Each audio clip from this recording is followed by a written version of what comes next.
Outside, I could be outside. You're listening to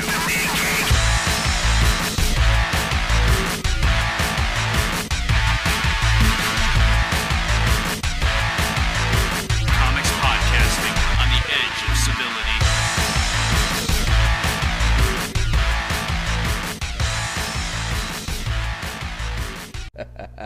This is probably going to be one of the worst movies you've picked in months, man. You picked this. I did. Stop with the lies. Just all these badly aging action female stars. Like Cynthia Rothrock. Brigitte Nielsen. In Mercenaries. Ugh. And they can't act, dude. They're terrible. Well, it's not like they could when they were younger. I mean, be fair. Yeah, but they're trying harder now, so it's even doofier. Oh, and we got the prison routine going on. Knife versus tray. Dude, like, prison trays are like the deadliest weapon ever. Like, you think they'd give them like plastic at this point and sporks. Plastic sporks, or those cardboard trays, Yeah. But no, they keep giving them the aluminum ones, and it's like, bad idea. So, the holidays are over. That's true. Thank fuck. Hey, you got presents. I got a present. Oh, it's Christiana Loken in a wife beater being assaulted by a guard, because you can't have that in a prison movie. Yeah, prison guards are apparently like horrible people. Nobody ever gets hired by a... I don't even want to talk about it. It's just so stupid. Look how tall she is. Or is Cynthia Rothrock that short?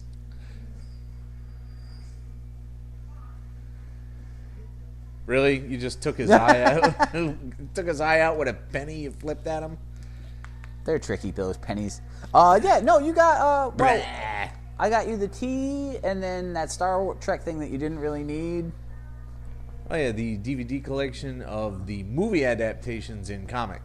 No, that was good. That was fine. Nothing wrong with that. There was something else. What was the other thing? From whom? Me, the other little thing I threw in there. The Catwoman fridge magnet? No, that was from Commodore Wife. She got you that, and she got you two sweet blue. Yeah, Blade Runner and Jaws. I was quite happy with those. What in the hell just happened? She just blew up everybody's toilet. Terrible. Well, they're creative criminals. That's what it is. No, eat it, dick. I got a Funko I didn't want. My sister didn't know I hate those things, so she got me a Pop Tyrion Lannister. What? Where is it? It's at home. I can't throw it away. No, of course not. This is displayed in a place of prominence? It is not. It will not be placed upon a source of honor in my home.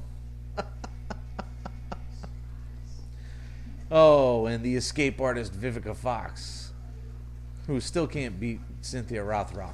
So I should have been Black Mamba. Shit. What is this, Fox Force 5 up in this motherfucker? It is, exactly. It's an all-chick Dirty Dozen. It's so bad. Dirty 5 or whatever the hell, how many of them are. Yeah. Although, Rothrock got a kind of like Victoria Hand thing going on there with the glasses and the multicolored hair. You used to have a Cynthia Rothrock thing, I'm betting. No, I don't think so. No? That was my pop. Okay, yeah. Shit, yeah, that was my pop. Who are you talking about? You know better than that. Oh, Lord. I got myself a couple of trades. Oh, yeah? Yeah, Lazarus 2, which I just handed to you, and Fatale 5, which I also just handed to you. Have we read all of Lazarus 1? Yeah, as a matter of fact, because Okay. the first trade has 1 through 4 in it. Okay. And we got up to 6. So you're actually going to reread some stuff. That's before you why I get barely remember. 2 whole issues that you hadn't read before. How was the second trade? like I said, it only had 2 issues we hadn't read before, so it was like, okay, fine. I don't have to ask about Fatale because that shit's amazing. It is. It's hotness. We made our first soiree into preparing for Emerald City. Yeah, we delved into what you want to bring, and I'm most impressed by Thieves' World. The Starblaze Tim Sale graphic. I thought you were going to keep going. You're the one who's impressed. I own the Well, you know far more about it than I do. Well, I guess there were 3. I guess it's a compilation. It's not a first print in that. I guess there were 3 individual graphic novels that are combined into that. I looked at the front of it. I had never heard of any of this. But very early Tim Sale. I mean, that and his run on Grendel, I don't think you get much sooner than that for that dude, at least on a regular basis. No, it'd be very difficult. Yeah, no, that one and the Marvel fanfare with the Mike Mignola pinup section are my personal faves that I'm sending out. But yeah, trying a new plan. We'll see how it goes. You're going to make a preliminary, and then we'll do the horrifyingly chilly attic run for you. Dress warm. Yeah, well.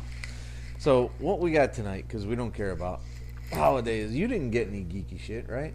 For me, I got Funeral in Berlin, which is the second Michael Caine, Harry Palmer spy novel based on the Len Dighton spy novels, although the character didn't have a name in those. Really? First one is the Ipcris File. Second one is Funeral in Berlin. Then there's Billion Dollar Brain.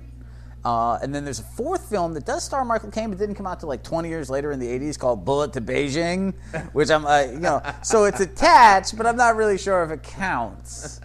And that's been out of print for years, so my mom actually got me the DVD of that, so that was pretty damn cool. And you got me 3 Captain Beefheart albums, which is, geeky in an entirely different way. In a very strange music geek way. No, but as far as like pure geekdom gifts, it's been a dry year. Yeah, not too much from my end. Yeah, no, normally you and I fire crap all over each other, but you went a different route, and I got you that tea that we already talked about a while back, so. Yeah. So yeah, let's call that even. 7 minutes of boredom so far. No, fair enough. All right, what's going on? Big nerd news. Okay, here's Ant-Man trailer came out in tiny format, Ant-Man size, which was this big to-do about nothing. And then came out in normal size, and I was still like, I guess it's fucking Ant-Man. People are losing their gourd. They're like, oh my god, Ant-Man is so cool, Scott Lang. Hey, and I'm like, honestly, I can't. It is unbelievably cool that it's Scott Lang. Like, I can't think of anything smarter of Marvel to do in their entire film than not have it be Hank Pym. Now, yeah, but you're starting from scratch, man. We don't even have a Janet Van Dyne anymore. Well, in the movies, right? So that doesn't have to be a factor if Hank Pym ever gets introduced. But the fact of the matter is like the backlash against Hank Pym is so large. Like, why even try and recreate a dude that's basically a douche nozzle? It is between us. A lot of people actually dig Hank. I don't understand. You know what? Yes, but there's also, we're not the only ones. There's a lot of stone cold Hank Pym hate out there. Scientist Supreme, El Tigre, Skrull Baby having, wife beaten, nervous breakdown, I'm going to be Yellow Jack. Like, that dude has a lot of people want to smack him with a hammer. So, yeah, I think it was incredibly smart for them to be like, well, we could do that, and maybe we'd be okay. Why don't we just go with a guy who's never been a douche nozzle and just save ourselves a ton of time and effort? What? I thought he was a criminal. Scott Lang? Yeah, but he was like a low-end criminal. Like, that's easy to get around these days. Like, being a criminal at the start of a film, nobody cares about that. It's how you end the film. Exactly, it's the Hugh Are you Jack- a criminal in The Stinger? It's like the Hugh Jackman Swordfish film. It's like, yeah, I'm a hacker, but for good. But yeah, so Ultron trailers are coming out. Yeah, the other one came today. I was like, Getting very excited. I was digging it. I ain't gonna lie. DC, on the other hand, has revealed its television plan is miles and miles ahead of what it's doing in films. It is. They're coming around with the Supergirl show now. Yep. Not only they that, say are going to be closer to Flash than Arrow. well, Flash and Arrow are shared world. Supergirl will also Yep. join that, and there's going to be a Right. Vixen cartoon that will be a Yes. shared world as Yes. well. And I don't relate to the constant need to make Vixen important. I don't agree with that at all. But very cool that they're doing all of that. And then on top of all of that, you still got the Constantine show, Yeah. which is apparently getting huge press. I can't believe we watched none of this, by the way. Like, that boggles my mind. I watched Agent Carter last week. Oh, and how was that? I enjoyed the shit out of it. We're missing it right now. You taping it? Or right? no, Soon. 8, 9 maybe. I don't know. But we'll be missing it. So But I assume you're DVRing it. I totally forgot. But For I an enjoyed organized this. dude, you were the worst DVR ever. I enjoy. Well, see, you're gonna make me explain all this shit that nobody wants to give a fuck about. Is the box in my room is fucked up? It doesn't.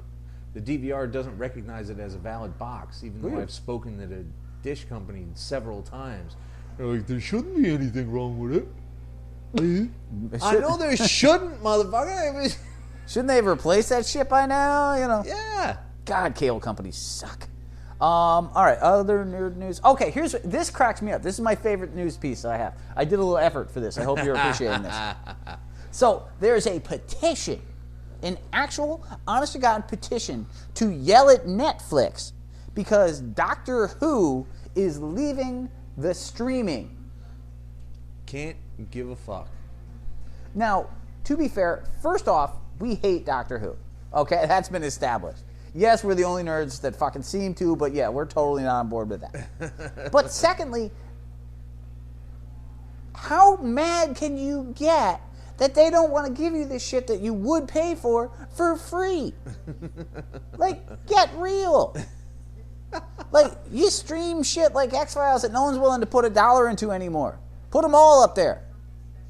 I don't know. I'll bet it's got more to do with BBC than. Well, I Netflix think several does. BBC things are coming off as well, so that's a possibility. But either way, like, from BBC's standpoint, those DVDs are going to sell. Oh yeah. So why give it away for free if they're not getting a good deal from Netflix? Right. And, like, how mad can you get? Like, how angry can you get at people because they won't give you shit for nothing? Nerds believe in getting stuff because they love it. I love it. I must be able to receive it, and which is utter horseshit. Nobody else on the planet believes things like that. I love it, therefore I deserve it. No, Now no, except a frat boy. I love fucking. I deserve it. No, Oh, dear God. You and your frat boys. But, yeah, you know what? Like, in this day and age when there's so little money to be made in DVDs compared to what there was, Yeah. it makes perfect sense for them to hold off for a phenomenal deal and make you buy that shit. Yeah. Particularly now that there's 2,000 seasons of it. Like, why would you not? I don't understand these people. I tried to watch it. I was gonna rewatch. I was gonna give it another college try. What, Now we it's got through going 5 or away. 6? Yeah, we got like 6. Yeah, not impressive. I was gonna give it another go, because I hate the idea that I don't get something. That doesn't bother me. I don't get plenty of 8 things. trillion people are beloved of this show. Yeah, well, shit. Many people like Twilight, and I don't fucking sign on for that either. People can like whatever they want. I am not getting involved. I say it's a suck monkey, and that's where my feet stand. But people I know like this shit. Lots of people. And I go to my pop's house. My sister's around, my other sister's around, my nephew's around, and they're like, "You want to buy me a sonic screwdriver?" I'm like, "Go fuck yourself. Have a lightsaber." Dude, not even that. Here's a fucking real screwdriver. Like, go work with this, And they're all like, "Oh, I'll explain to you the weeping angels. I don't care." Is that the fucking, like, cement thing that moves when you're not looking at Yes. it? Yeah, no. Really? That's called a statue on fucking wheels, baby. And you know, hasn't anybody thought of the idea of only blinking with alternating eyes? I mean, come on. How easy did it need to be to defeat that fucking thing? Really? Yeah. Hit it with a hammer. Don't blink. Just keep staring at it and whack it with a hammer. Like, come on. I'm blinking. I'm only blinking one eye. Come on. What was it? The alien that was the prime minister was the last straw. It's just so, I don't understand how much more dumb that could have gotten instead of been on the air. But Amy Pond. I was like, she's no Leela, motherfucker. Whatever the fuck. No. Is there anything else you want to say before we start talking about? That's pretty much what I got for nerd news. You got anything? I got Zippo. Because I don't care about nerds anymore. Fuck these guys.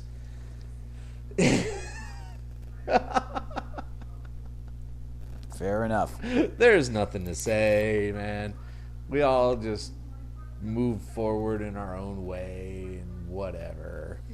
So, the fade out, number 3. Woohoo. Love some Brubaker. Love some Sean Phillips.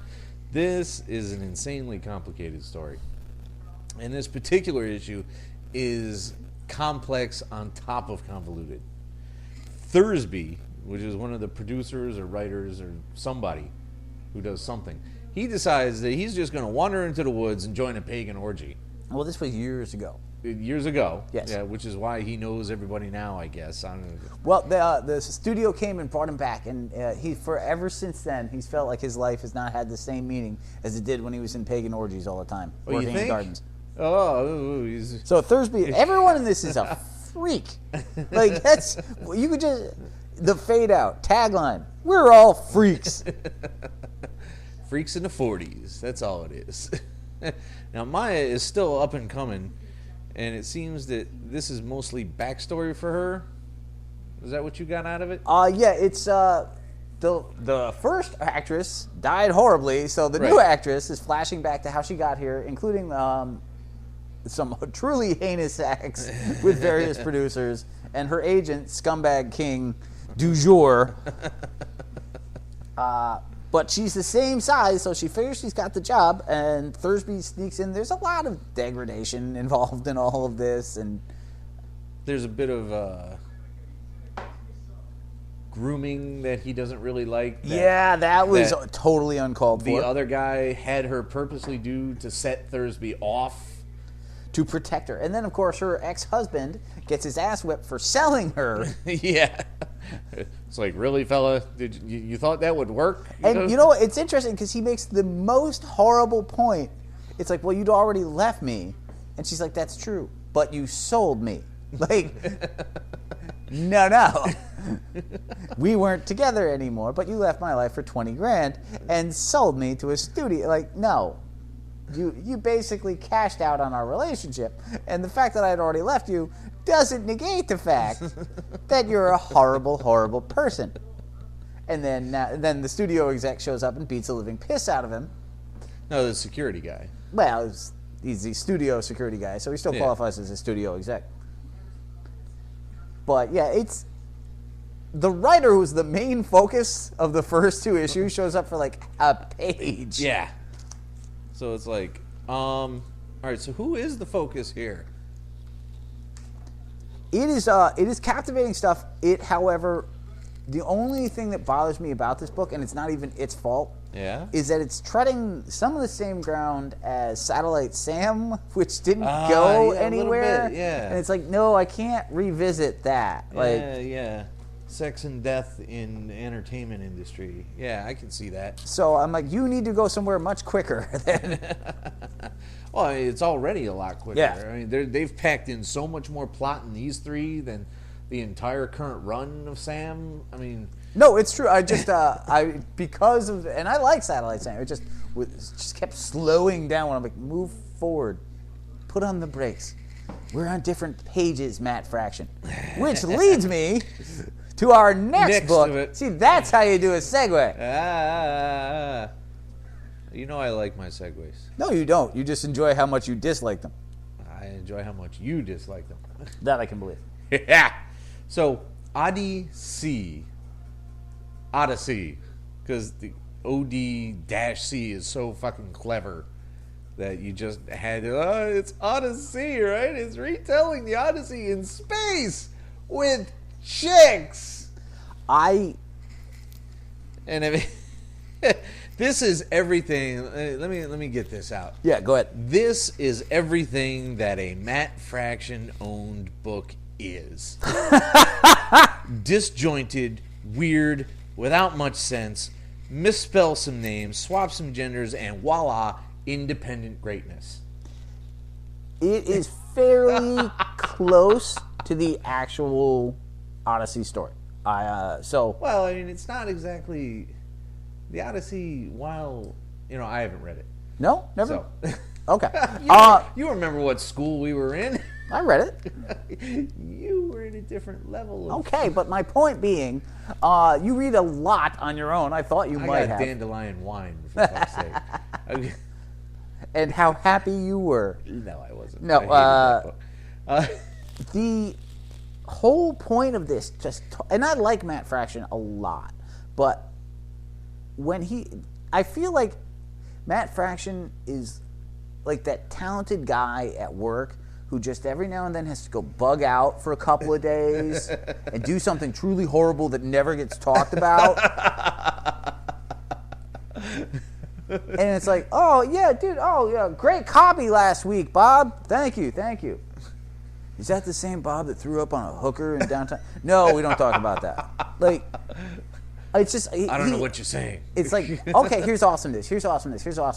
I'm just going to go vomit up this bizarre shit over on the side for a while. But lately, I feel like more and more of it is becoming that. Like, the outside of work life is cutting into the work life. Well, I mean, now he's got enough clout in the industry where he can do his kooky shit on his own and not really have to deal with the well of... Like, what mainstream book is he on now? Exactly. He isn't. I don't know which one he is. I don't think he is on one. Because he's not doing anything in Marvel right now, is he? No, Hawkeye's done, so no. When they switched over from Iron Man, he went to... Hawkeye. No, he was always on Hawkeye. He went to Fantastic Four. Oh, yeah, that's right. Or was that Hickman? No, I think it was Fantastic Four, and then we couldn't take that. No, we never bothered taking it. No, we read the first couple. Did we? Dude, don't say things like we never bothered taking it. No. No. I know you took it. Yeah.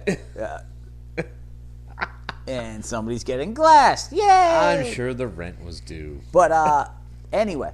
Yeah, remember the whole storyline where they're in space and he's losing his powers? Yes. You're right. Yep. Mm-hmm. And he thinks these things through. Like, no, not at all. His world building in a short amount of time is very impressive. Although, a little caveat to that, I officially now hate fold-out pages in comic books. I didn't even bother doing it. I totally skipped it. Like, first off, you can't touch a comic book without destroying it in this day and age. It's so hard. Like, dude. you lift a page and there's a thumbprint forever. It's like the most annoying shit. And when you have an all-black, all-text fucking map of the world... Yeah. At very least, it's going to have visible fingerprint smudges. Yeah. So I looked at that for like 4 and seconds. I'm not like, polishing paper. Yeah. And on top of this wasn't painful enough. Like, really, taking 8 of the consonants out of a word to make the new name. that doesn't really hit me as cleverness. It's just how can we change this to be different? It is not. How can it be different? To paraphrase, sadly, Austin Powers, that is not my bag, baby. So I did like certain aspects of it, and like he has a very good understanding of the Odyssey, and he has a great world built around it. Yeah.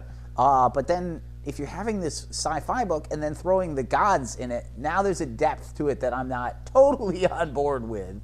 Well, I mean, you don't watch Star Trek, so at all. You're not used to having godlike entities running around your sci-fi. See, that is very true. Most of my sci-fi is pretty much sci-fantasy. I'm very used to it. Okay. So, but it definitely threw me. That didn't bother me in the least. So what if gods are in space? What, they're going to stay on the Earth plane? No, come on. Where was I? Did you like it? Where were you? I want to keep reading it. I want to see where it goes, but I'm not enthusiastic just yet. Do you realize, we talked last week, or well, not last week, but I think it was the last podcast, about how spoiled we are as nerds. Yeah. In terms of like the TV shows that we're not even watching. Like the amount of quality nerd television that we can't even keep up with. A year ago, we were talking about a year and a half ago, we were talking about how hard it was to find a decent science fiction comic book. Yeah. And you go through that fucking previews book. And they're all over the place now. It's this year's thing. It's like there's like 6 books you're thinking about trying out. Yeah. And legitimately, because they're all kind of interesting looking.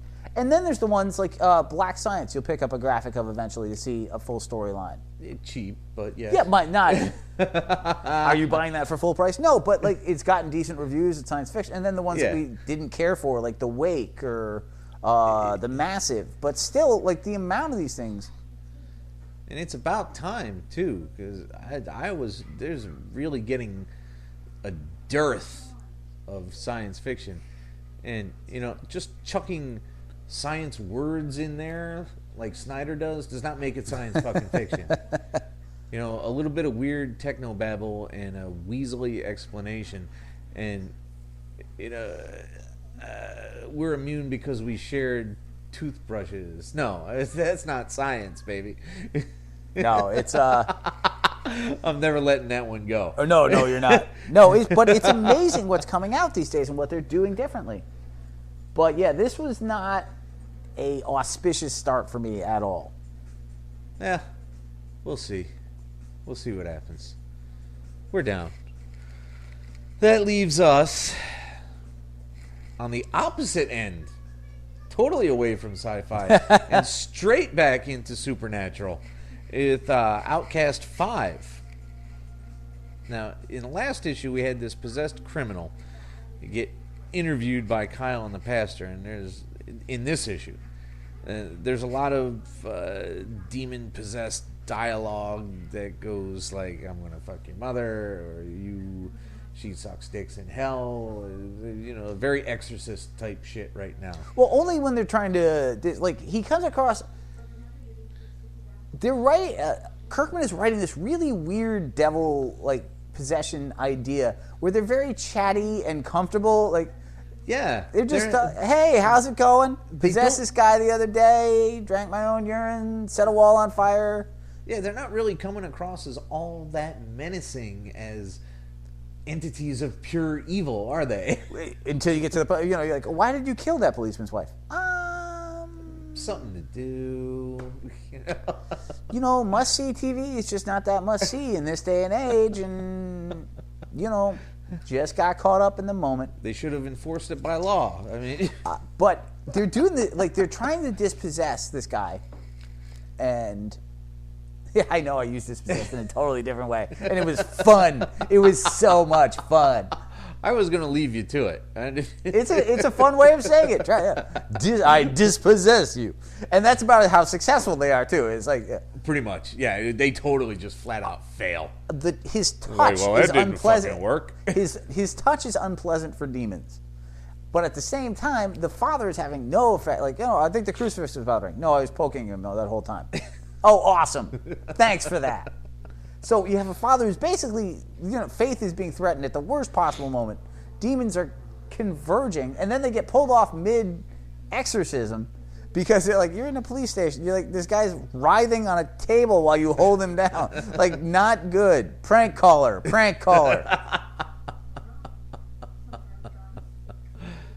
So this was a much better issue. I was kind of iffy on 3 and 4, and 2 never really grabbed me.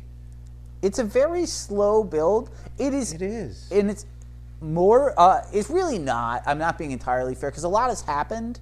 Like, this isn't all that different from Revival or Saga. Yeah. The difference is how uncomfortable this book makes you. You're reading this, you're like, this is like icky. Like, it's not fun in the slight. At no point are you enjoying this book in terms of like, oh yay! Like you want to read the next one, but you're not sitting there like, oh, I can't wait to read the next one. That book, like, tell me when that book comes up in the pile, you're not like, something horrible is going to happen. When it comes up next, I'm like, better get ready for this one. Yeah. Let me get something to eat, pre-poop, just fucking Pre-poop. Some books require an early cleansing, and Early cleansing. I just bring them with me. they're your books. That's just wrong.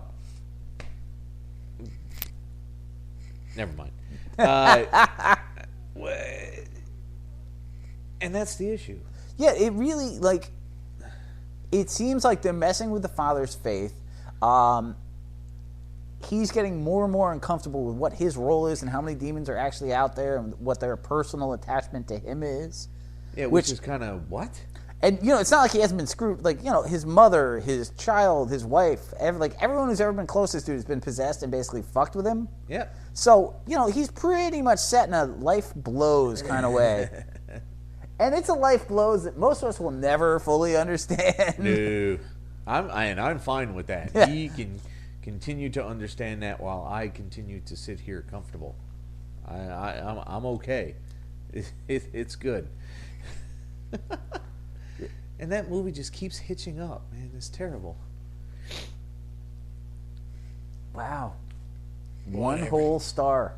So, we come up to our second issue of Witches, which gives me no further answers for what the fuck was happening in the first one. Basically, for most of the issue, ignore... What? You restarted the dome No, thing. I did not. I backed out and went back in and it restarted. Ew. So, good day to the mercenaries. No, though, you have what's the young lady's name? Sailor. You see, I blocked that out. Because it's a dumb name. But Sailor is readjusting. That's like Stacker. Stacker Pentecost. Sailor Moon. Sailor Smith. Whatever the fuck her name is. Sailor? Really? I'm sailing away. No, you're not.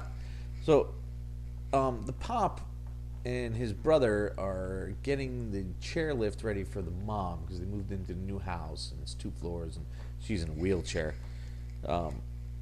They're talking and Sailor is out swimming at school talking about her past to her new kinda almost buddy. And she's like, well, of course I killed her. Well, she's used to the entire school assuming that she murdered this psychopathic bully girl. Well, in a very real way, she did. She didn't do it. unknowingly pledged the bully, is what happened. And I'm not sure what the hell this whole pledging thing still is. Somebody can just up and say, I pledge this person to this supernatural witch thingamajigger. Ha ha ha. Too late now, buddy. It seems like a sacrifice, but at the same time, like, I'm not sure to get, like, ultimate cosmic power. The level of effort you have to be is like, I pledge that dude. Like, and then the trees come and grab them? Yeah. Like, really? Like, well, so far in 2 issues, that's exactly how it works. it just seems kind of fucked up and unfair. And like, the back matter doesn't explain that at all. Like, first off, I mean, the amount of accidents, like the number of times you've been like, fuck off, and I hope that tree rapes you. I would be pledged about 470,000 times. And you would be like the world's most powerful warlock. Which sucks, from my perspective. I would not pledge you. You totally, because the number of times you said shit like that. I have never said I hope you get raped by a tree. We were watching Evil Dead, and you absolutely said that. Right when the girl got raped by a tree. And then, No, surely not. How long ago was this? Who the fuck remembers? My point being... That's because you're making it up. My point being, all you gotta say is, like, hope you get friggin' tree sodomized, and then trees show up and like, hey, what's up happening, baby? Yes, I have pimp trees in this fucking scenario. And we dropped the Warren Ellis book, so there's not even a tree crossover. The Witches Trees multi. Oh my God. Are you done? 'Cause No. So she's got a goiter on her neck that appears to be an eye, according to the cover, and which is a nice little body horror element.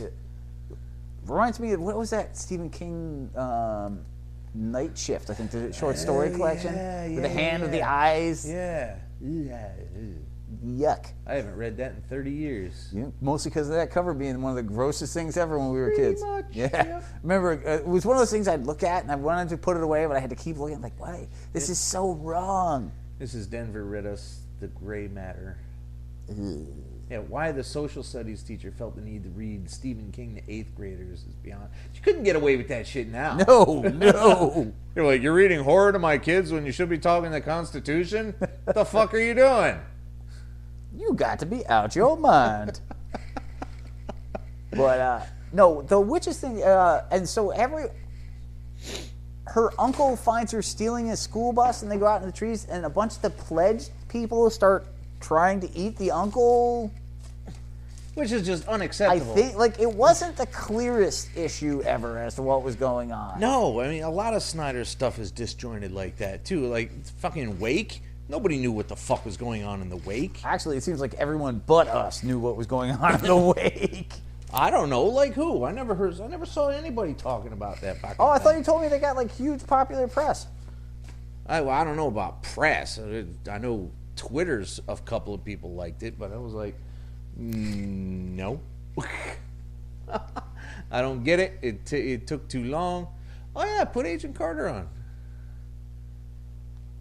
Yeah, you'll dig it. But you will dig Agent Carter. Yeah, it seems like witches, and now from what you're telling me is, yeah, American Vampire seems to be slowing down because of the amount of effort he's putting into this. Like, well, I don't know why it's slowing. It might be Raphael Albuquerque. Who knows? He might be sick. I don't know. That's true. But all I know is I got an email from DCBS saying the next 2 are fucking canceled, just flat out canceled. Just forget 7 and 8. You're not getting them. So not even delayed, like straight up canceled. Canceled. Now, what we were talking about, Francovia's Black Beetle, that is not canceled. That's just insanely delayed. I don't even know anymore. I can't remember. Madness. Necrolog, right? Yeah, that's what you told me. I tried a bunch of things with the word necro in it, and then you're just like, shut up, it's Necrolog. No, I mean, that No Way Out was the first one. Yep. So Necrolog could only be the second one. Mm-hmm. So it was Necrolog. So yeah. I don't know. It's pissing me off how many things are getting. People get so distracted. They're like, "Oh, I can make money with my own property. Fuck the one I already signed a contract for." And then they're like, "Wait a minute. I can put out a new number 1. Fuck my own property I've already been working on for 8 months. God damn the number 1 scenario. I'm gonna make a whole new number 1. You know, guys, fucking focus, okay? Goddamn. Jerry Conway wouldn't be caught dead starting 6 different series in 1 year and abandoning them all. Shit, not once did he like. Was he like, let's do Killer Croc 1? What is this crap? Commercial? Oh my goodness. It's a nice commercial. Yeah. So yeah, I mean this is Witches, and I'm confused, and it hurts sometimes. Yeah, it doesn't. It's I want to keep reading. I want to see what's going on, but it's very dark and confusing. It's the confusing part that kills me more. Yeah, well, it can be dark as if they would just give me something to work from. You know? Yep. If you can tell me how the pledging system works, I'm with the rest of it, because the rest of it is pretty straightforward. I just don't understand why any of the straightforward stuff matters in relation to the pledging. Yeah. I mean, and that seems like a fucking crux right there. Oh yeah, no, it seems like a key point. So yeah, that's the book. Oh my God. The unsympathetic, brutal, and utterly unfucking sentimental A Men of Wrath. Yep. Holy crap. This is a rough book. Jason Aaron hates people. No, just his own family. Oh, maybe. He has created characters that are just... The Rath family are just horrible human beings. They're men. They're men who do manly things when manly things are required, like killing their own family. Yeah, that's never fucking required. It's a dark... again, like, it's funny. Like, I keep saying dark because everything's fucking, like, dark. Like, he's off to murder his own son and family, and his family. And his son's on the phone like, oh... Like, if you were married and your pregnant wife called and like, oh, your dad's here. You're like, oh, cool. Did he bring this book back? This guy's like, don't say anything to him. I'll be there. And they like pedal to the metal. Like, my father is an unmitigated monster. A rabid dog, in the backstory, a rabid dog bites Alfred Rath. And you just know that's never good. You know that's the South. Alford. Mommy. Just to let you know, we've given up on the Bad Mercenaries movie and are now watching the episode of Agent Carter, which is just wonderful. But no, Men of Wrath. Art Garney, oh my God, Ron Garney. Wow, what the How fuck? the hell did you confuse Art Carney and Ron Garney? Mad Magazine. You know, if I tweet that to Ron right now, will you think he'd appreciate that? No, he would not. And that dude's like a huge motherfucking ninja. So no, I do not need my ass kicked by Ron Garney. No, there was a joke in the Mad Magazine I was just reading about Art Carney. Because I'm reading one from 1963, so, you know, you got to keep this in perspective. Gotcha. So that's where my head is at. But no, still not acceptable at all. We get the backstory of Ruben's shit life, where he tries crime and fails miserably, because the Rath men are not just brutal and horrible, but they're fuck-ups. I didn't get that take. Well, there's a streak of mean in this family that is basically, it's not even a streak, there's just mean there's like a streak of not mean in them that allows them to go by like milk and creamer and shit. And then the rest of it, so this guy was a horrible person who kept kicking dogs till a rabid dog latched onto his leg, driving him insane, so he murdered his family, where at which point his 7-year-old son blew his head off with a shotgun while saying, in a James Bond style, "Bad dog." What in the fuck? This is the first page of the issue. Like, that's your introductory. What are you going to have it as an appetizer, Mom? I'm going to have brutal murder, death, and dismemberment. I'll have a cheese plate. Like, different pages. The thing with Ruben, is this the critical part where this is why Senior Rath has to kill Ruben, because he wouldn't kill these horses? Did I read that right? Yes. The young Rath is apparently not fuck up enough. He's out trying to have... he gets his girl pregnant accidentally. Yeah. They decide to get married, even though he has about enough money to make eggs once. So he gets recruited for crime because, you know, he is comfortable with people and keeps his mouth shut, doesn't show up drunk too often, which in the Deep South, apparently, like, you know, criminal mastermind right here. Like, you don't call out of work and you only show up drunk on the rarest of occasions, so here's a gun, I trust you. Well, no, fuck no. Like, no. That is not my criteria for handing somebody a fucking firearm. And then what kind of criminal mastermind? Like $50 for every horse you shoot. Yeah, how much? Like, what? How much did that horse owner? I mean, did they even say what the horse owner did? No, they didn't talk about any aspect of why this makes sense. But no, a small boy is riding a horse. Ruben doesn't want to shoot him. Can't get the horse off him, so basically leaves him for other people to shoot while he runs away, making him so heroic. Is bad. Yeah, you know. Why the fuck wouldn't you pull the trigger? I mean, you're not. How do you comfort yourself with that? Yeah. Well, I didn't pull the trigger. I just didn't stop the guy who did. I didn't kill a small Wait, boy. I that just makes you left him to die. Yeah. Yeah, okay, I'm fine with it now. Horrifying. Wrong. Reuben Batman. I still can't stand it. But every once in a while you need a bit of brutality. You know, it can't be flowers and No, it's. all I'm the very. time, right? I want to see where the book is going to go next. I like it. It's just it's unmitigatedly awful. And you know, it's not perhaps great playing to talk about all three of these in a row. Yeah, well, I mean, we get to other things soon. Like, we got to rush. Oh, good. We got to get things over with. This is not.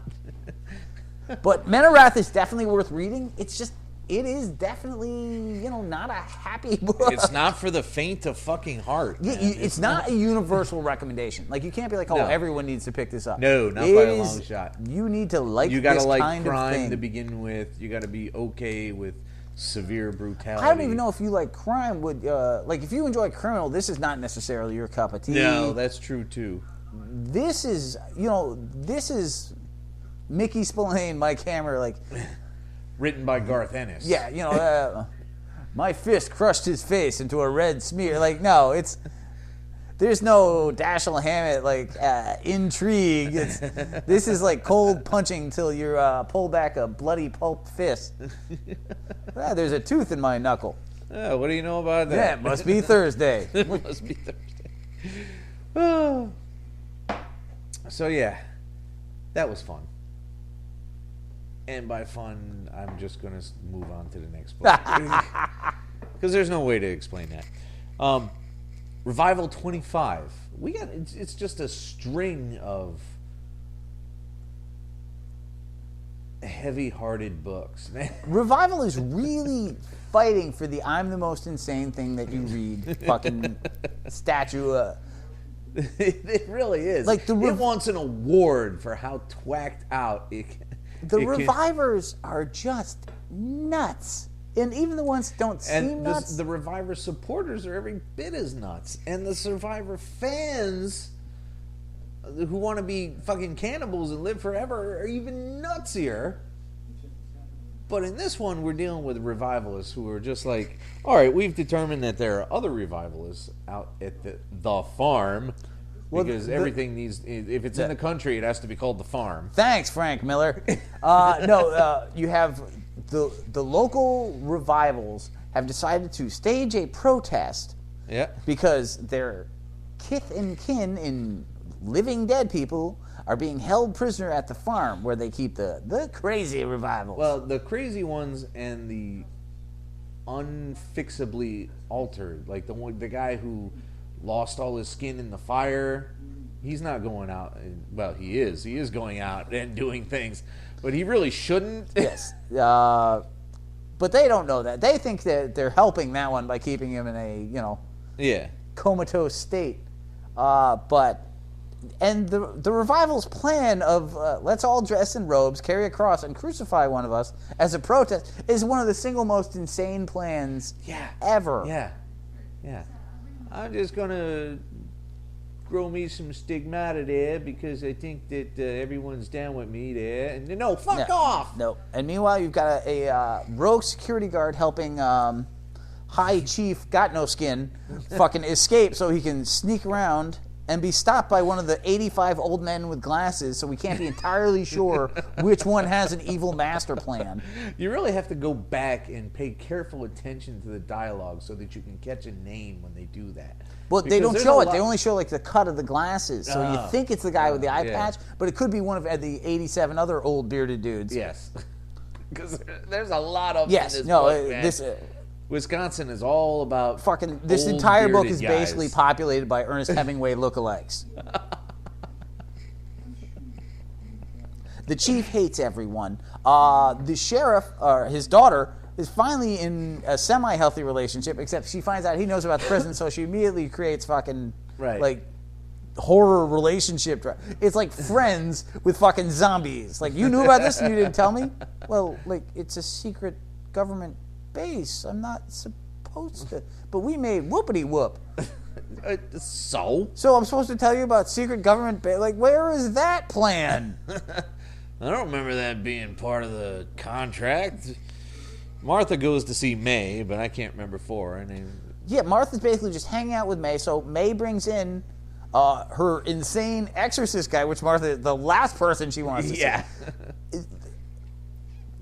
And that dude and May's relationship makes no sense whatsoever. No, I'm glad she got rid of that fucking crazy thrill seeker guy, though, because he was like, get the fuck out of here. Well, remember, they captured him, so he's probably in the farm, because he's obviously not a healthy one, filming himself cutting off his own genitalia. Right. And then Cooptard keeps fucking frogs in his pockets. Yeah. I mean, who does it? Who keeps a frog in... He's trying to save them from the frost. I caught frogs when I was a kid. It Okay. was hard in Detroit, but I did. No, we would go down to the lake every once in a while because it's Michigan, and I would catch frogs. I would not put them in my fucking pocket. Well, because you will kill a fucking frog putting it in your front goddamn pocket. And this kid is so dumb that he forgets he's got it in there. That's not... she was doing laundry, and she found the fuckers, which means he left them in there when he changed clothes and didn't think about it. No, you misinterpreted that, I suspect. She did say that he's done that before. He has left frogs in his pocket, so that's accurate. In this scenario, he's trying to protect them by putting them in the closest thing to a pool he has. He's dumping them in the laundry. Ah, okay. Yes. All right, fine. But, I mean, the tub maybe? Yeah. A sink somewhere? Or maybe... The washing machine? What kind of... Hi, Coop, you know? Yeah, survey says Thorazine, okay? No, Coop is not a smart fucking kid. Well, you know what? He's a nice kid. His best friend is a shmoo who steals all his cool toys. Like that. Well, that's true, too. You know, he's obviously challenged. So that's that issue. Revival is such an insane book. It is so good, but I honestly feel for, like, a lot of people, you need the graphic. Like, it's not an easy issue by issue. There's so much happening that a month later... It's a big fucking leap to try and remember everything going on. It really is sometimes. It's only the practice of reading so many comics over so many years that allows you to tuck it back there. And even then, it's hard. Oh, yeah, that happened. Like, you remember Sandman was like that. You remember getting an issue with Sandman, and then you get the next one, you're like, I don't remember any of this shit. No, I was fortunate enough not to bother with it till it was actually over. See, the last story, like the kindly ones, I had most of the issues for that. I think I gave them to Katie back in the day, but yeah, like I'd read one, and then the next one would come like a month later. I'm like, what? What? And my memory was a fuck ton better back then. It's Lindsay Fonseca. I don't know what that is. The girlfriend from Kick-Ass. The movie Kick-Ass. The first one? Yeah. Oh, the teenager? Yes. Ah. I didn't know. Didn't the hairstyle messed me up though? I was like, that's not Lindsay Fonseca. What are you talking about? How do you remember shit like that? It was on the fucking screen just now. Oh, well, that would be what? Co-starring Lindsay Fonseca. That makes sense. Let's switch gears. Oh, thank God. We'll go fun. How about fun? What do we got? Fun? Let's talk some fun. Let's talk about Big Trouble in Little China 6. Now we're getting somewhere. Yes. Okay, now we don't have to want to put a 22 in our mouth when we're done reading the fucking book here. Now, Miao Yin fights some fish people, which amused me. Well, I like that, basically in the movie, which you don't know because somehow you have this weird block where you can't get through the movie. I went back. Again? 2.5 weeks ago. Started it from scratch. I finished it.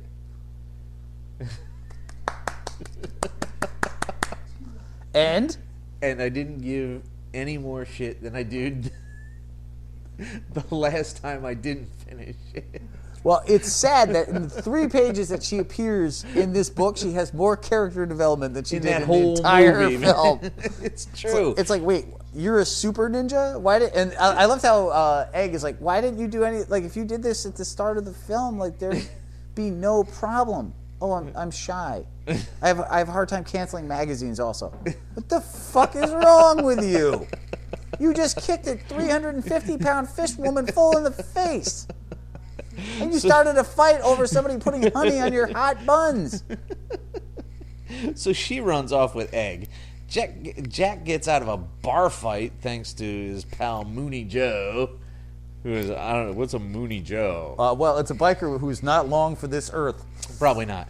Jack decides to escape Lopan on the Boot Nail Highway, which just never sounds. Anytime boots and nails come into Mooney play, Joe tells him it's a terrible idea because it's haunted by the ghost of an alien.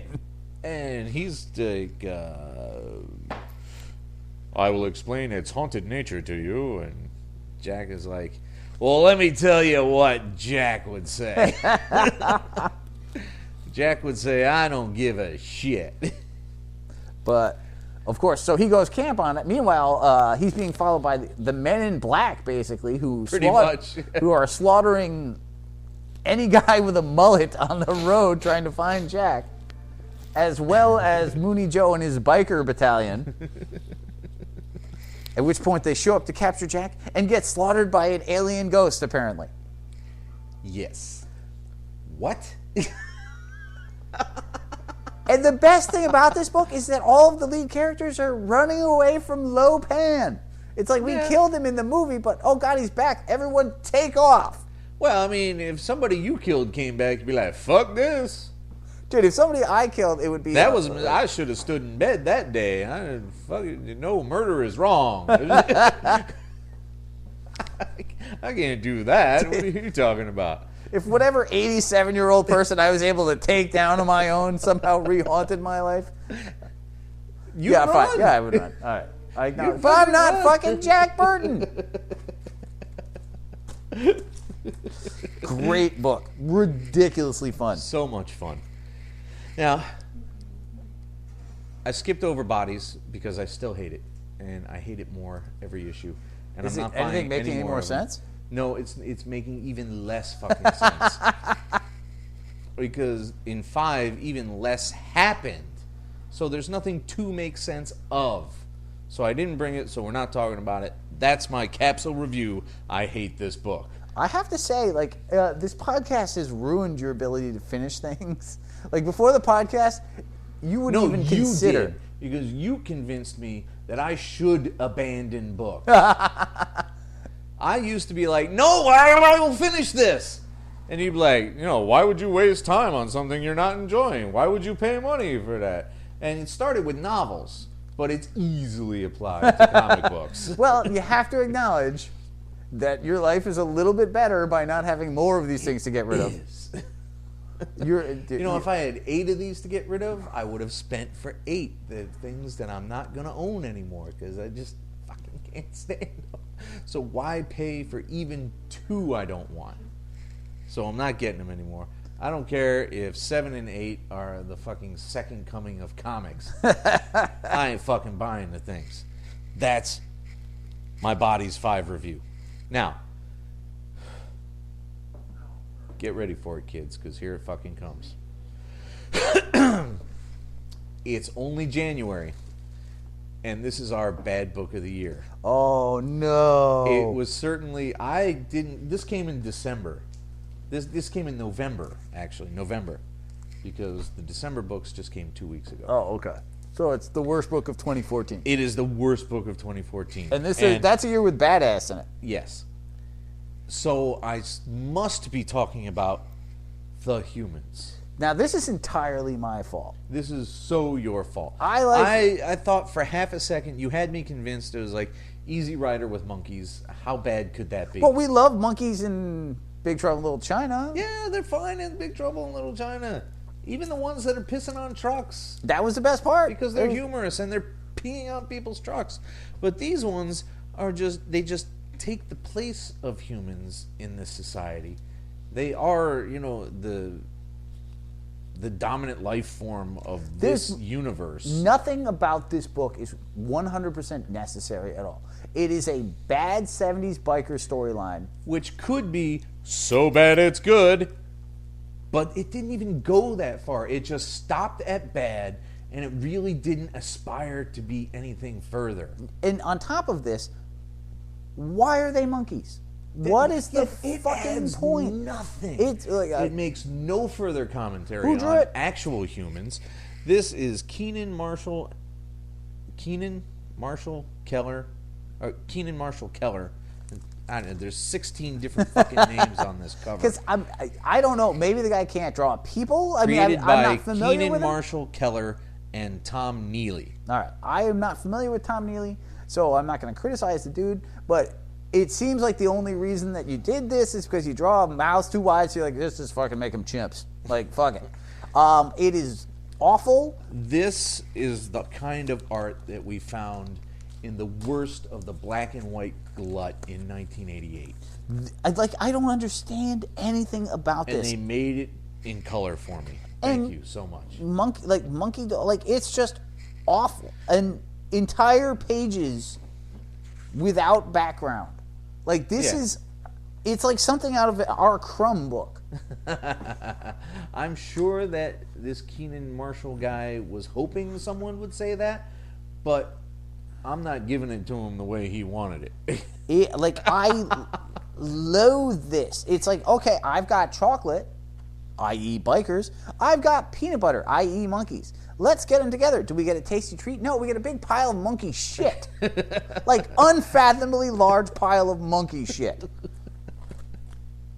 I can't stand this thing. I swear a lot. We swear a lot. And no one is ever going to debate that. Nope. And we are not going to try to deny it in any form. This thing swears far more than I'm happy with. There's not one redeeming quality to this book that I could find. Nope. Nothing is added by having them be apes. There's nothing in having it in the era it's in that adds to it. It's just... There's not even a set era. You've got like 50s bikers, you've got 60s bikers. Yeah. And then in the second issue, the main character comes back from Vietnam. Okay, so it's definitely... Oh, yeah, it's 1970 is when it's set. Yeah. So it's right in there. But I don't follow what point is being made by this. It's unfathomable. It's apparently designed for Hunter S. Thompson's fans who had their first sexual experience behind the monkey cage at the zoo. Like, that's the... that is the only freaking fan base that I can imagine. You.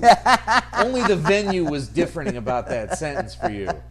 It is truly one of the worst things that I have ever read. I loathe. And for those of you who are sitting there going, well, you shouldn't say negative things about comics on Comics Podcast. If you're not positive about something, don't talk about it. I fucking, money out of my pocket went to this thing. So I say the nay. I'm going to say awful things about this. Like, if I hated this book anymore, I'd be paying skywriters. Just go out there and write, the humans suck, which would just get interpreted as something that, like, I guess they're doing a new Planet of the Apes movie. Fuck! That misfired badly. Oh, that reminds me. I've put the entire original run of Planet of the Apes movies on my Netflix. I don't think I've ever seen one of those other than the first one. Really? Yep. Oh. Well, they all went downhill rapidly. Well, so still better than this. Lots better than this. I mean, at least that was a commentary on it. This is just, here's a bunch of loudmouth, foul-mouthed fucking monkeys. And isn't it funny because they're monkeys and they're swearing and fucking and drinking? Really? No, it's not. No. All right, you know what? Fuck that book. Velvet was amazing. You want positive? Here's positive. Fucking Velvet 8 just blows my mind in every way. Velvet does a Fury flying squirrel routine into the building she just faked the bomb threat on, which is fucking cool, man. She's like, I'm going to fake a bomb threat, and I'm going to fucking Fury into that thing and take what I need to fucking get myself straight. The way she made the bomb threat credible, she attached a bomb to the director's chest and said, hey man, See? It's real. You deal with that. I want to go steal the paperwork. The best thing is that there's so many good things about this book. Like, yeah, it is constantly screaming James Bond and Nick Fury, Agent of S.H.I.E.L.D. Yep. Like, the best of both worlds. But at the same time, you've got credible other agents. Like, the guy's like, this does not feel right. She doesn't hate this dude. Why is she strapping a bomb to his chest? It's a distraction. He takes off and catches her in the act. Yeah. At which point, she has to pistol whip him. And he's so tough that not only does she have to hit him 3 times, he hears her while afterwards. That man has concussion the size of freaking her balls, man. And that's what makes a lot of this great. In a lot of stories, the hero gets to be the genius, and then everyone else gets to be a fucking Muppet. flea.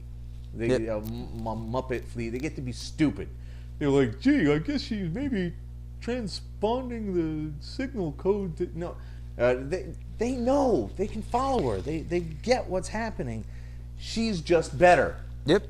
And she's following plans. It's not like, you have to hit this, you basically have to hit this one vent the size of a womp rat that is otherwise missed. Which is just under 2 meters. No, she's going in, and plans are multi-purpose. They take a long time. Things are worked out. This is the pinnacle spy book out there right now. It is fucking amazing. And the covers are just staggering. The inside art is staggering. Everything looks Behind good. enemy lines, nothing will stand in her way. Velvet is a phenomenal book. Oops. Sorry you don't get a copy. Shut up. I'll just sit over here with my humans. Now, Holmes and Houdini #2. Were you okay with that? You're scratching your nose like you don't care. I love Sherlock Holmes. I am interested in Harry Houdini. I don't like that they're using a drug-addled, worn-out Sherlock Holmes. Okay. Yeah. I'm like, what? In order to make it that more, would irk you. Yeah. I'm like, no. You like your top of his game, Holmes. Well, what's the point? Like, I don't need Sherlock Holmes. Like, look, I'm falling over my feet because of cocaine. No, I don't want to read. No, at that period. I did like the fact that they both respect each other without remotely liking each other. Yes. That was nice. And I liked Holmes faking out that he was exhausted so he could follow Houdini, who obviously had a book in his pocket. Like, there's a lot of cool things going on. Holmes figuring out it's a film camera that shoots color film before it actually exists. Yeah. And Houdini, despite being the master of prestidigitator, is like, yeah, that's not real. It's like, no, that's the only way it could be done. So that's what they did. So they go to visit an actual film expert to make sure of this. And the film expert, sure enough, says, well, we could do this and we could do that. And it could work out like this and everything would be hunky-dory. Oh, we're ambushed and everything's on fire. But then you've just got... so then Houdini runs into one of the guys that he thwarted. And he's like, no, I've given up being a mystic because you've proven that I was fake. And I don't hate you for that at all, despite ruining my life and career and all of my beliefs. No, and then Houdini leaves, and he's revealed to be one of the villains anyway. And you're like, yay, okay. I just feel like there's so many good Sherlock Holmes books out there that this one isn't quite up to par. What do you think? Well, I don't come into it with the expectations you do. So, the drug-addled Holmes doesn't mean as much to me, although I definitely agree that there was no need to saddle him with that. But otherwise, it's a perfectly serviceable story. It's not amazing. It's readable. Yeah. Yeah, fair enough. No, it's not a poor book at all. I just would rather it were more. Yeah. You know, if you're gonna get these two together, I want it to be awesome. And, well, 3 may do that. Who knows? That's true. It's hard. I don't even know how long this one is. 5, maybe? I'm not 6? sure that it told us. I don't think it did either. No. So many of these things don't anymore until they determine, it's not selling anymore. It's 9 issues. Come on, guys. That's my computer Oh, okay. whining at me about not having spyware protection because I ride bareback, baby. Ew. Let's finish off. All right, what do we got? And it's another book that we're super happy about. So just so we can end on an upbeat note after all that crap we went through. Grendel Shadow 3. I was very satisfied. I did not want this to end at 3. I was so satisfied. Well, but I'm not sure how much further you could really push it. I mean, these were big, thick stories. No, it's true, but I felt like the gang war part could have been built out a little longer. A little bit. You could easily draw a 4 or 5 out of it. You're probably right, like, of course, then you're filling issues. I think 4 would have been fine. At that size, I think 4 would have been okay. I would have been all about one more. I have something to show you. So this is the private files of the Shadow. It is a hardcover. I don't know if there was a paperback or not. Printing of the original Denny O'Neil and Mike Kaluta. Okay. So we're going to turn to page, I believe, 52. Do you have some weird thing it's that alludes to Grendel somehow? It's often forgotten how big a comic book fan Matt Wagner is. Like, everybody who's in comics is a fan of sorts. Well, sure. But some people It's really not like pay more admin attention who are to just making history. ends meet anymore. You know? So I want you to read This ain't the 40s. I want you to read page 53 after having read this. Out loud? Nope, just take a look at it. Well, yeah, you're gonna have to speak then, because which one's 53? They're up top for once.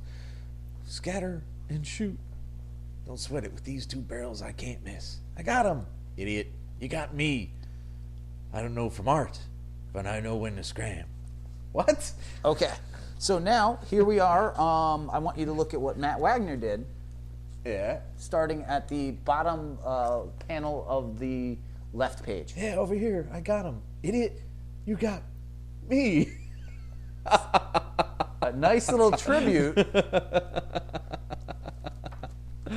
I would never have known that. No, but cool, right? Yeah. It's a nice little swipe from himself. No, I love that. I love the attention to this is like the best Matt Wagner in years. This It really and, is. The Shadow Year 1, which Yep. we have to get around to filling the holes in. Like, his interest in the Shadow is very apparent. I actually loved what he did with the Shadow. I was less thrilled with what he did with Grendel. Yeah. Grendel falling into a romance and the woman's lying to him is so not Grendel. It seems a bit easy. It's just, it doesn't work. Grendel, like, nobody lies to the Grendel. You know what I mean? Like, Hunter Rose catches those kind of things. That's who he is. All right. In retrospect, yeah, I didn't catch that. You read a lot more. You read a lot more Grendel than I ever. But you have. know the Hunter Rose, like, you have that graphic, like, you've... Yeah. Yeah, but that's one story. Yeah, there really aren't that many. But yeah, like, he's always been kind of presented in the way of being above those little things. And Yeah. although I loved how Matt Wagner wrote how he basically got caught up in nostalgia, which is why he wasn't at the top of his game. Right. Which, of course, is I what can see Matt that. Wagner is doing in this book, is being caught up in nostalgia. So there's just so many cool little things. And although his art style has changed considerably from the days of the original Mage and the first... Oh, God, and I hope so. 'Cause But... not for nothing, but I thought Mage was almost primitive. it was so good at the time, though, and also Starblaze graphics. Yeah. But, like, just loved everything about this. Like, I don't know if you feel the need to go out and, when we talk about these things, buy these or not, but this was great. You need to go grab this. If you've ever loved Grendel or Shadow, this is a book you'll want. This is one of our favorite creators at the top of his game. Like, this is right up there with Simonson Ragnarok, where you're like, damn, damn, son. Oh, he put on Simonson today put on Twitter a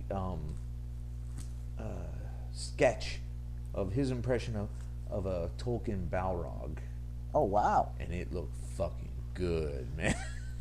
It looked really good. So I don't feel like talking about these 5 issues of Wicked and Divine because despite the fact that it's been called Book of the Year, I just thought it was readable. It is not a terrible book by any stretch of the imagination. Lucifer as a snapping chick just reminded me of Sandman. Desire in freaking Sandman. Of the Endless. And quite honestly, Lucifer from the Endless in his own book. Like, it just, all this had been done. God's coming back to life. You know what? Go read Nightlife of the Gods by Thorne Smith from the 30s. Really? Yeah, Thorne Smith is a humor writer from the... You're such a well. Pointless. But Thorne Smith was a humor fantasy writer, for lack of a better term, who wrote books like either Nightlife or Private Life of the Gods, where a bunch of the Greek gods show up in 30s New York and wander around, turning people into statues and whatnot. Thorne Smith is actually more well known for the book I Married a Witch, or the basis of which was the film I Married a Witch with Robert Benchley, and for Topper. He wrote both Topper and the sequel. Oh. Which so of course, my pop would know that. Oh yeah, well, Cary Grant was in Topper. Which is why my pop would know it. Yeah. So, yeah. The only reason I know about it is if it wasn't for my pop, I'd be like, what the fuck is a Topper? Yep. Topper and Topper Takes a Trip, man. Great movies. And interestingly enough, he so liked the performance of Roland Headley as Topper that he dedicated the second book to him. Oh, shit. Yeah, I know some strange Who the hell was shit. Roland Headley? The guy who played Topper. Oh, I get it, but who's he? An actor. Like that pretty much. That's has he done anything else ever? In the 30s, he was in plenty of things. But if you want to go with this high end, Pete, you've got Topper and then other shit. Like, all right, and we always like to end on the obscure note.